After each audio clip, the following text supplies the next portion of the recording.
Good morning to all of you. बच्चों, आज की ऑनलाइन क्लास में हम लोग क्लास 10th लोकतांत्रिक राजनीति पुस्तक का दूसरा चैप्टर संघवाद के भाग 3 को देखेंगे। आप इसी भाग के बारे में आज पढ़ेंगे। तो आज की जो टॉपिक है वो है भाषाई राज्य। तो आपके देश में जो प्रांत हैं, जैसा कि मैंने पिछले वीडियो में दिखाया था, 1947 का ये भारत है, उस समय का मानचित्र है, जिसमें आज की तरह प्रांत आपको दिखाई नहीं देंगे, राज्य आपको दिखाई नहीं देंगे। लेकिन 1947 के बाद जब आपके देश में लोकतंत्र की स्थापना हुई तो भाषा के आधार पर प्रांतों का गठन करना हमारे देश की लोकतांत्रिक राजनीति के लिए पहली और एक कठिन परीक्षा थी। अब ध्यान देना है कि 1947 से और 2020-21 तक आप यदि इस राजनीतिक मानचित्र को देखेंगे तो बहुत सारे नए प्रांत बन गए हैं। कई प्रांतों की सीमाएं और क्षेत्र सब कुछ बदल गए हैं। तो आप देखेंगे कि नए राज्यों को बनाने के लिए 1950 के दशक में भारत के कई पुराने राज्यों की सीमाएं बदल दी गईं और उस समय इस बात का विशेष ध्यान रखा गया कि एक भाषा बोलने वाले लोग एक राज्य में ही आएं। इसके बाद भी कुछ राज्यों का गठन हुआ जिनके गठन का आधार जो है भाषा ही नहीं था, बल्कि संस्कृति, भूगोल अथवा जो जातीयताएं थीं, एथनिसिटी जिसको कहते हैं, कि विभिन्नता को रेखांकित करने और उन्हें आदर देने के लिए भी कुछ राज्यों का गठन किया गया, जिसमें नागालैंड, उत्तराखंड और झारखंड जैसे राज्य शामिल हैं। तो बच्चों, जब भाषा के आधार पर राज्यों की गठन की बात की गई थी, उस समय हमारे राष्ट्रीय नेताओं को डर था कि इससे कहीं भारत टुकड़े टुकड़े न हो जाए, कई हिस्सों में या कई देशों में बंट न जाए। इस चीज़ की आशंका उस समय हमारे राष्ट्रीय नेताओं को थी और सरकार ने इसी के चलते राज्यों का पुनर्गठन कुछ समय के लिए टाल भी दिया था। लेकिन आप पूरा इतिहास उठाकर 47 के बाद से आज तक का देखेंगे तो भाषावार जो राज्य बनाए गए, उससे देश की एकता और अखंडता और अधिक मजबूत हुई और प्रशासन चलाना भी काफ़ी सुविधाजनक हो गया। ये अब देखिए आज का भारत है और आज के भारत का ये मानचित्र आप देख सकते हैं इसमें कि 47 के मानचित्र में और आज के मानचित्र में क्या अंतर है। अब भारत के संघीय ढांचे की दूसरी जो पहली कड़ी परीक्षा तो आप पढ़ लिए, दूसरी जो है थी भाषा नीति। तो भाषा नीति को लेकर हमारे संविधान में किसी एक भाषा को राष्ट्रभाषा का दर्जा नहीं दिया गया है। सिर्फ हिंदी को राजभाषा माना गया, पर हिंदी सिर्फ 40% लोग ही मातृभाषा के रूप में बोलते हैं।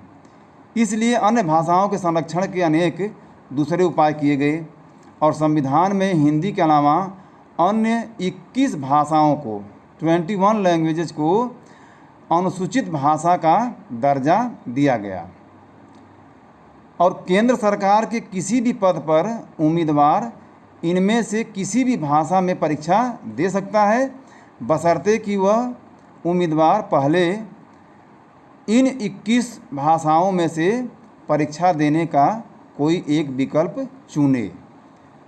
तो राज्यों की भी अपनी राजभाषाएं हैं, राज्यों का अपना अधिकांश काम अपनी ही राजभाषा में होता है। तो बच्चों, जो हमारे देश की भाषा नीति थी या है, आज के समय में भी है, वह श्रीलंका से एकदम विपरीत थी। श्रीलंका में आपने देखा कि वहाँ पर तमिल भाषा को मान सम्मान और जगह जो कि उसे मिलनी चाहिए देश में, वो नहीं दिया गया और इसका परिणाम श्रीलंका में क्या हुआ इससे आप सभी वाकिफ़ हैं। लेकिन आपके देश के जो संविधान निर्माता थे उन्होंने बहुत सावधानी पूर्वक इस बात का ध्यान रखा और संविधान के अनुसार सरकारी कामकाज की भाषा के तौर पर अंग्रेजी का प्रयोग 1965 में बंद हो जाना चाहिए था। लेकिन अनेक जो गैर हिंदी भाषी प्रदेश हैं उनकी मांग पर कि अंग्रेजी को जारी रखा जाए तो उसे जारी भी रखा गया। और तमिलनाडु में तो इस मांग ने उग्र रूप भी ले लिया था। केंद्र सरकार ने हिंदी के साथ साथ अंग्रेजी को राजकीय कामों में प्रयोग की अनुमति देकर इस विवाद को सुलझा लिया। लेकिन श्रीलंका ऐसा नहीं कर पाया था और उसकी परिणति आप लोगों ने देखा।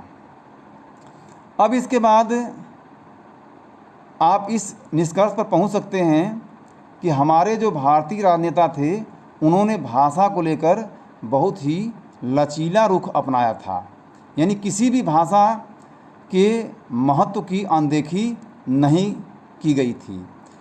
अब बच्चों हम लोग नेक्स्ट टॉपिक पर आते हैं, केंद्र राज्य संबंध। तो केंद्र राज्य संबंध आज़ादी के पश्चात से जो है लेकर आज तक केंद्र और राज्य के संबंधों में बदलाव आता गया है और इन बदलावों से हमारा जो संघवाद है वो और अधिक मजबूत भी होता गया है। तो सत्ता की साझेदारी की संवैधानिक व्यवस्था वास्तविकता में कैसा रूप लेगी, यह ज़्यादातर इस बात पर निर्भर करता है कि शासक दल और नेता किस तरह इस व्यवस्था का अनुसरण करते हैं। और काफ़ी समय तक आप देखेंगे कि आज़ादी के पश्चात हमारे देश में एक ही पार्टी का केंद्र में शासन रहता था और अधिकांश राज्यों में भी उसी पार्टी का शासन रहता था। तो इसका अर्थ क्या निकला?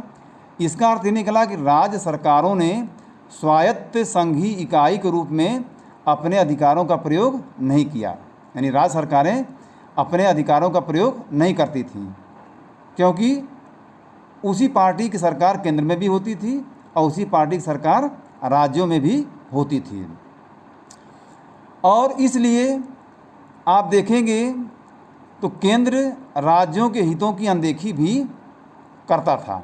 आप इसमें एक जो है कि कार्टून देख सकते हैं कि किस तरह से राज्यों की शक्तियाँ केंद्र जो है कि के सामने राज्य अपने अधिकारों को, अपने शक्तियों को मांग रहे हैं। लेकिन धीरे धीरे जो है समय के साथ राजनीति में बदलाव आया, लोग राजनीतिक रूप से जागरूक हुए और इसके कारण से तमाम जो क्षेत्रीय पार्टियां, क्षेत्रीय दल थे वो भी जो है कि सत्ता में आने लगे। और अब धीरे धीरे जो है इन बदलावों का नतीजा है कि केंद्र में किसी एक दल की सरकार नहीं बन पाती है और क्षेत्रीय दल भी जो है उसमें अपना प्रतिनिधित्व करने लगे हैं। तो कई दलों को जब मिलाकर केंद्र में या राज्यों में भी जब सरकार बनती है तो उसे हम लोग गठबंधन सरकार कहते हैं। तो एक से ज़्यादा राजनीतिक पार्टियां मिल के गठबंधन सरकार चलाती हैं और इसमें जितने भी दल शामिल होते हैं उसमें एक साझा कार्यक्रम को सभी स्वीकार करते हैं। तो इसके कारण से जब गठबंधन की सरकार है तो निश्चित तौर पर सत्ता में साझेदारी और राज्य सरकारों की स्वायत्तता का आदर होगा। तो राज्य सरकारों की स्वायत्तता का आदर करने की एक नई संस्कृति जो है फिर धीरे धीरे पनपने लगी और इस प्रवृत्ति को लेकर सुप्रीम कोर्ट के एक बड़े फैसले से भी बल मिला और इसके कारण से अब केंद्र सरकार मनमाने ढंग से ये राज्यों को भंग नहीं कर सकती है और उनके अधिकारों का भी हनन नहीं कर सकती है।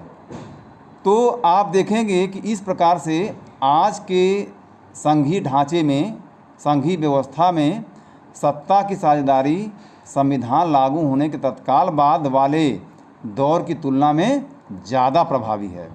ये कार्टून आप देखिए, ये पहले की स्थिति है जबकि केंद्र और राज्यों में एक ही पार्टी की सरकारें हुआ करती थी। केंद्र थोड़ा तानाशाही पूर्ण रवैया भी अपनाता था और किस तरह से जो है इस कार्टून में आप देख रहे हैं कि ये राज्यों के जो शासक हैं वो केंद्र से अपने अधिकारों की मांग कर रहे हैं। लेकिन बाद में जब धीरे धीरे क्षेत्रीय पार्टियां भी केंद्र में आने लगीं और सत्ता में साझेदारी की तो इससे जो स्थिति बदल गई। और देखिए गठबंधन सरकार को आपको दिखाया गया, इसमें बहुत सारे दलों और उनके नेताओं के जो है प्रतीकों को भी दिखाया गया है। तो ऐसे में जब आप बहुत सारे दलों को मिला करके सरकार चलाएंगे तो उन दलों या जिस राज्य से उन दलों के प्रतिनिधि हैं उनके भी हितों की अनदेखी नहीं कर सकते हैं। अब नेक्स्ट जो टॉपिक है वो भारत की भाषाई विविधता है कि भारत में कितनी भाषाएं हैं, इसका जवाब आपको मिलेगा। लेकिन इसका जवाब इस बात पर निर्भर करता है कि आप भाषाओं की गिनती किस तरह से करते हैं।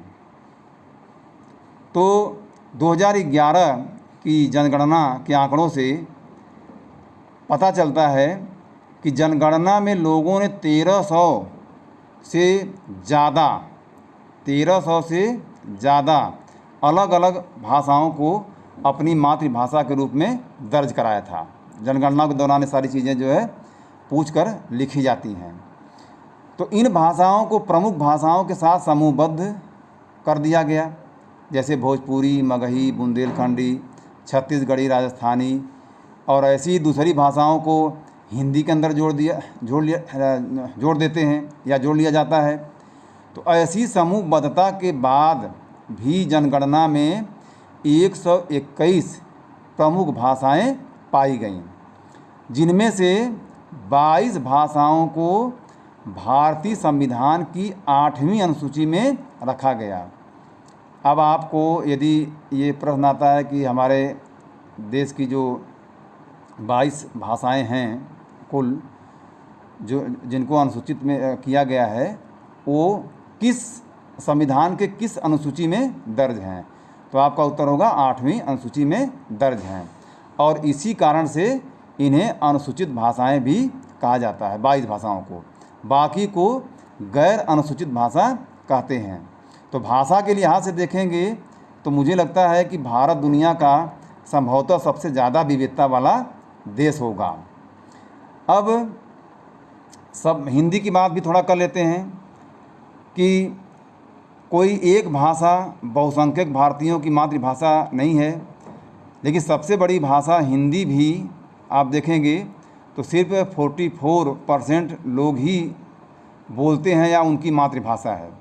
अगर दूसरी या तीसरी भाषा के तौर पर हिंदी जानने वालों की संख्या भी जोड़ ली जाए तो 2011 में यह 50% से भी कम बैठती है।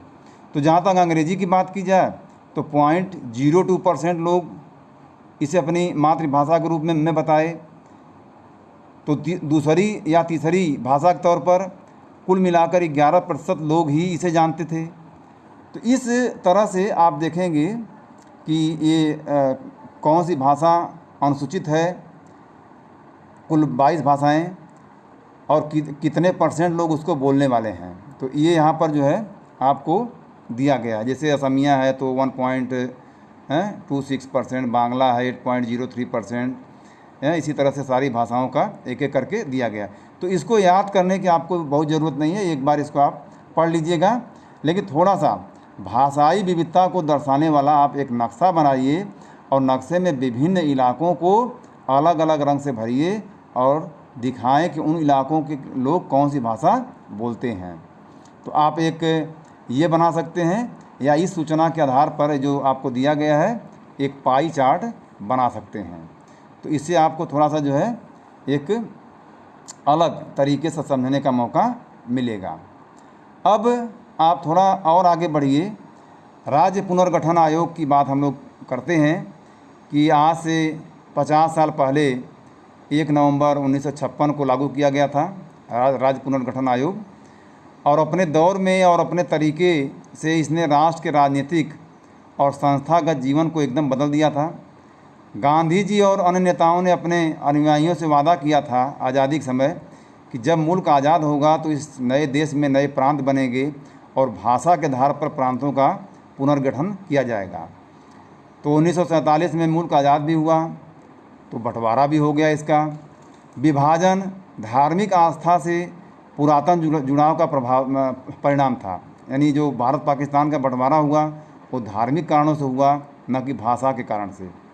तो पुरातनी आस्था की एक ऐसी ही चीज़ भाषा, जिसके आधार पर अब कितने विभाजन होंगे, यह जो है कि सवाल नेहरू जी, पटेल जी आदि नेताओं के दिमाग में कौंध रहा था।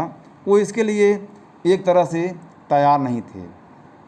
लेकिन इसके बावजूद भी भारत की एकता को कमज़ोर करने की जगह भाषा के आधार पर गठित राज्यों ने इसकी एकता को मजबूत करने में मदद की है। और एक व्यक्ति कन्नड़ और भारतीय या बंगाली और भारतीय अथवा तमिल और भारतीय या गुजराती और भारतीय जैसी दो पहचानों के साथ आसानी से जी सकता है। तो कुल मिलाकर भाषा के आधार पर जो नीति अपनाई गई प्रांतों के विभाजन की, बंटवारे की, सीमांकन की, वो सुखद तो आप मतलब विवादों को सुलझाने में इतनी सुखद तो नहीं, लेकिन उतने बुरे भी नहीं कही जा सकती हैं। तो भाषावार राज्यों के गठन ने भारत को परिणाम स्वरूप देखेंगे आप तो एक भयावह स्थिति से बचा लिया।